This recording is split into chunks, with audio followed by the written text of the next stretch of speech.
going to focus on catch-up contributions, Roth contributions, and 529 plans.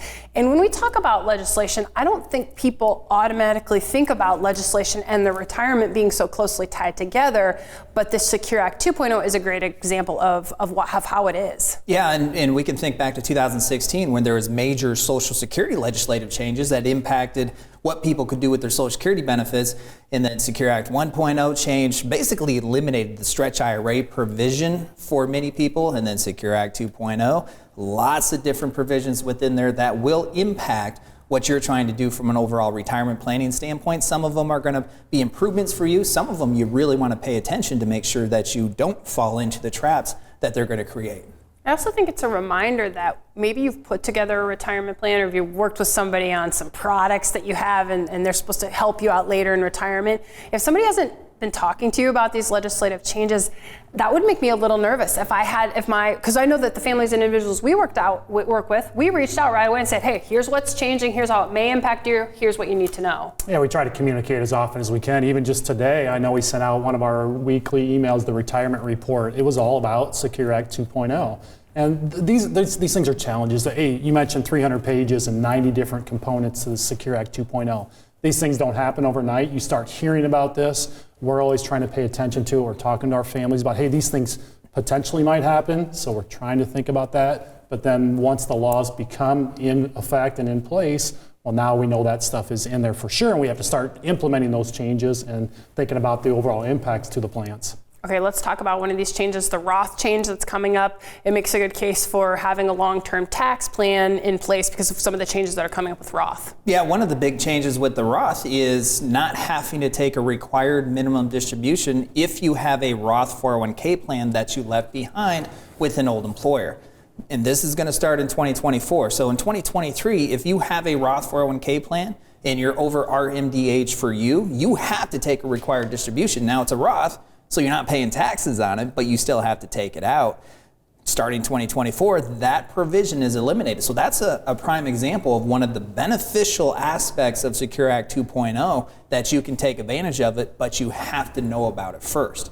Because if you're accustomed to taking distributions, required distributions from the Roth 401k, you might just continue down that path. Those Roth monies, whether it's an IRA or 401k, are some of your most coveted retirement assets, and you don't want to have to take it out unless you want to. Yeah, and let's backtrack. Let's talk about Roth, because I know that's a really powerful strategy and a really powerful savings vehicle. What's so great about Roth?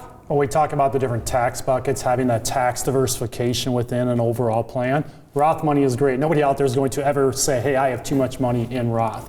Once we get Roth dollars into any type of Roth vehicle, we know those are after tax dollars. And then as any of those balances grow, that entire account balance, none of that is subject to tax. It's our favorite tax bracket, rate, 0.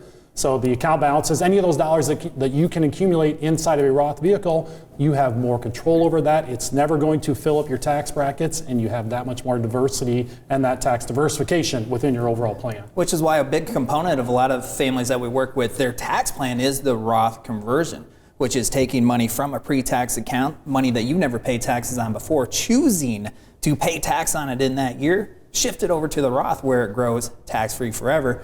And for many people, that makes sense because right now, today, taxes are on sale. Well, Loren, what do you mean by taxes are on sale? I thought you'd never ask, Molly. I've been waiting for this. He's going to show us. Let me show you what I mean when I say taxes are on sale, because sometimes when I say taxes are on sale, people look at me with wide eyes like, what are you talking about? I pay a ton in taxes. Yes, you probably do pay a lot in taxes. However, in order for us to make that determination that today taxes are on sale, we have to look back to see what tax rates previously were. But let's start with today. Today, there's 7 tax brackets. The lowest tax bracket that you have available to you is 10%. We have to go all the way back to the 40s before we find another tax bracket as low as 10%. The highest tax bracket that you have available to you today is 37%. All we have to do is go back to 1980, replace that 37 with 70%.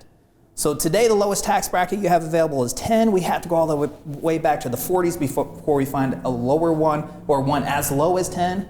Today the highest tax bracket is 37. 1980, replace it with 70%, and hold on if that's not enough, the highest tax bracket that we've ever seen is 94%.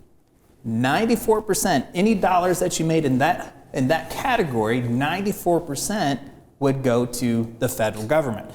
So today, with the highest rate at 37, tax rates are definitely on sale, and we need to be able to take advantage of that as is appropriate for you. The other reason we talk about taxes being on sale is because the amount of income that you can make within those brackets to pay that level of tax. What I mean by that is, again, there's 7 tax brackets available to us today. In 2012, one of the tax brackets was the 28% bracket. Today it's the 24%. But in 2012, it was 28%. Any income that you made between $142,701 and $217,450 was taxed at 28%. So keep these numbers in mind. Between 142 and 217, you're paying 28% on that income. Today, any income that you make between $190,000 and $364,000, you're only paying 24%. Now, I know if you're in this tax bracket, 24% feels like a lot. It is, but it is significantly less than 28%, and you can make all the way up to $364,000 to only pay that 24%. How'd I do, guys? Did I make the case? Basically, you can make more money now and get taxed less than you could in 2012. So taxes are on sale. I think taxes are on sale, but here's what I want to know. You mentioned taking advantage of it. I have a sneaking suspicion we could talk about how to take advantage of it here in the next segment. Absolutely. Okay. That's the good stuff about, it's one thing to be able to realize taxes are on sale and you have some opportunities. The next step is to how do you specifically take advantage of it to decrease your overall retirement tax bill. Okay. And Loren, I do this stuff every day just like you do, but even as you were up there doing that, I kind of wanted you to slow down. So it helps me relate how sometimes I'm talking to other families, I'm talking to you, we're talking to you as we're helping you, and I get it. Sometimes it takes a second time, a third time of what does that mean? We know people know what Roth is, you know what Roth is, but you don't always know what Roth conversions are.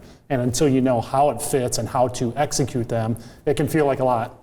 Thank you for watching this clip of Retiring Today, and don't forget to subscribe. If you have questions about your retirement plan, take advantage of the complimentary 15-minute retirement checkup phone call.